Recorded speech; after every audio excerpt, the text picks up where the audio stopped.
Hello दोस्तों। जब भी हम भारत की बात करते हैं तो हमारे दिमाग में बड़ी बड़ी चीज़ें आती हैं।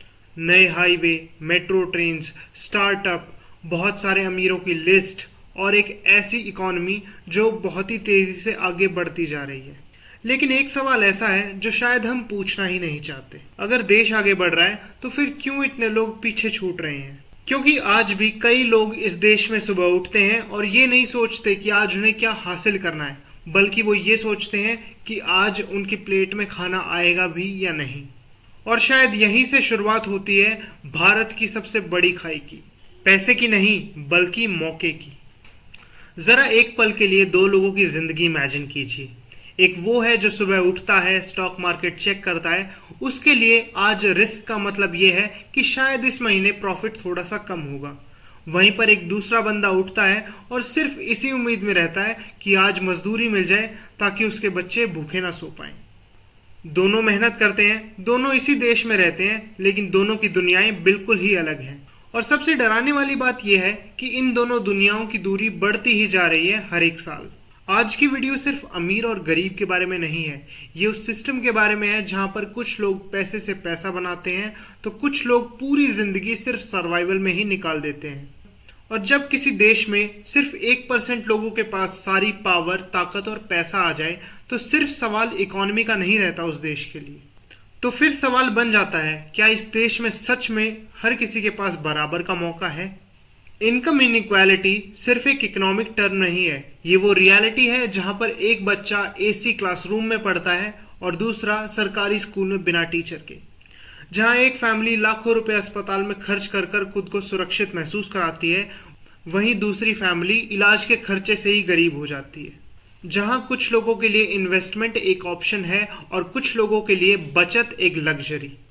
और सबसे शॉकिंग बात, ये गैप अचानक नहीं आया। इसके पीछे दशकों की पॉलिसी और इकोनॉमिक रिफॉर्म्स हैं और एक ऐसा सिस्टम है जिसने कुछ लोगों को ऊपर उठाया लेकिन करोड़ों लोगों को वहीं छोड़ दिया। आज भारत में टॉप 10% लोगों के पास नेशनल इनकम का 50% से भी ज़्यादा है।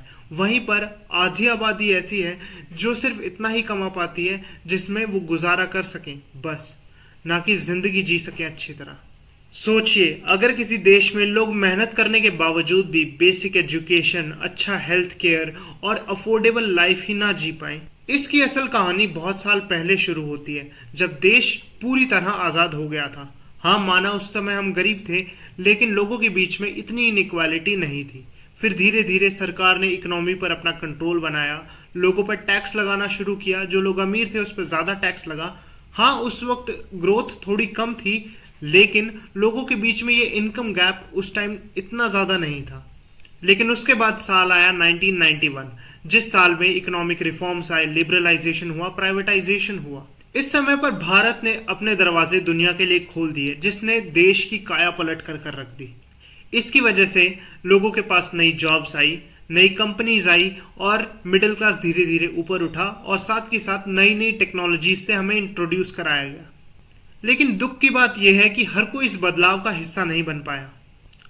जो लोग पढ़े लिखे थे, जिनके पास स्किल्स थी, जो शहरों में रहते थे, उन्हें अपॉर्चुनिटीज ज़्यादा मिली।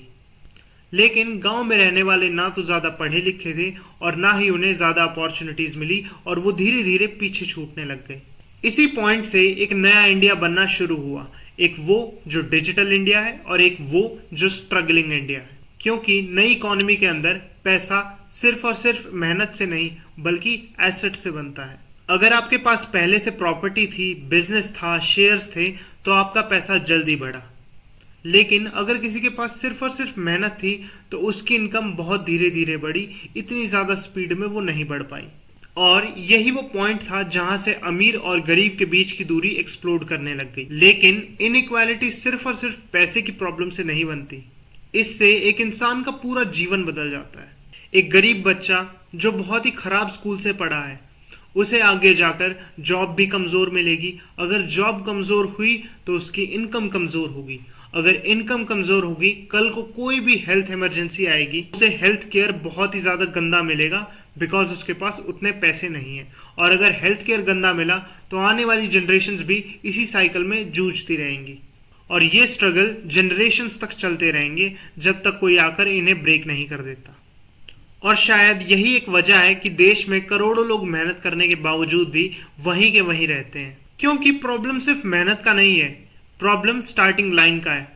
कुछ लोग पैदा ही एडवांटेजेस के साथ होते हैं, तो कुछ लोग पैदा ही स्ट्रगल्स के साथ होते हैं। हर किसी की फिनिशिंग लाइन थोड़ी सी आगे या पीछे शिफ्ट हो जाती है, या फिर किसी को स्टार्टिंग बूस्ट मिल जाता है तो किसी को नहीं मिल पाता।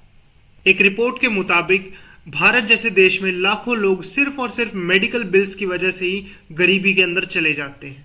सोच कर देखिए, एक बीमारी और पूरी जिंदगी में आपने जितना भी सेव किया है सब खत्म।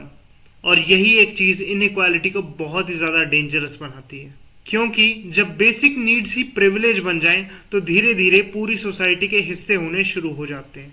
और इसका असर सिर्फ और सिर्फ गरीब पर नहीं पड़ता। जब अनइक्वालिटी बढ़ती है तो लोगों के अंदर फ्रस्ट्रेशन डेवलप होने लग जाती है। फ्रस्ट्रेशन की वजह से ही क्राइम्स होते हैं, लोगों पर से ही ट्रस्ट उठ जाता है। क्योंकि लोगों को लगने लग जाता है कि ये सिस्टम सिर्फ कुछ ही लोगों की मदद करता है, ना कि सबकी। और किसी भी देश के लिए ये बहुत ही ज्यादा खतरनाक साबित हो सकता है। अब हमारे जहन में एक सवाल तो आना चाहिए, क्या इसका कोई सॉल्यूशन है? तो मैं तुम्हें बताऊं भाई, पूरे तरीके से तो इसका कोई सॉल्यूशन नहीं है। हाँ, हम इसे कम जरूर कर सकते हैं। और दुनिया में से बहुत सारे एग्जाम्पल हैं जहां कुछ देशों ने एजुकेशन, हेल्थ केयर जैसी चीजों को प्रायोरिटी पे रखा, पब्लिक सेक्टर्स को इवॉल्व किया और उन्हें और ज्यादा मजबूत बनाया। और कुछ देशों ने यह सुनिश्चित किया कि सिर्फ और सिर्फ ग्रोथ ऊपर तक ही सीमित ना रह जाए। क्योंकि असली डेवलपमेंट वो नहीं होती जहां पर देश अमीर होता रहे लेकिन लोग अच्छी तरह जी ही ना पाए। भारत में शायद सबसे बड़ी जरूरत यही है, एक अच्छा एजुकेशन, अफोर्डेबल लाइफस्टाइल और एक ऐसा सिस्टम जो सिर्फ कुछ लोगों को ही मौके ना दे लेकिन सबको बराबर के मौके दे। क्योंकि अगर एक बच्चा इसीलिए पीछे रह जाए क्योंकि वो गरीब घर से था, तो सिस्टम शायद कभी फेयर था ही नहीं। और हमें इनइक्वालिटी को सिर्फ एक नंबर की तरह नहीं देखना चाहिए, क्योंकि हर एक स्टैट के पीछे कोई ना कोई पूरा परिवार जुड़ा हुआ है, किसी के सपने जुड़े हुए हैं, किसी की पूरी एक आशा है, पूरी जिंदगी उसके आगे खड़ी है।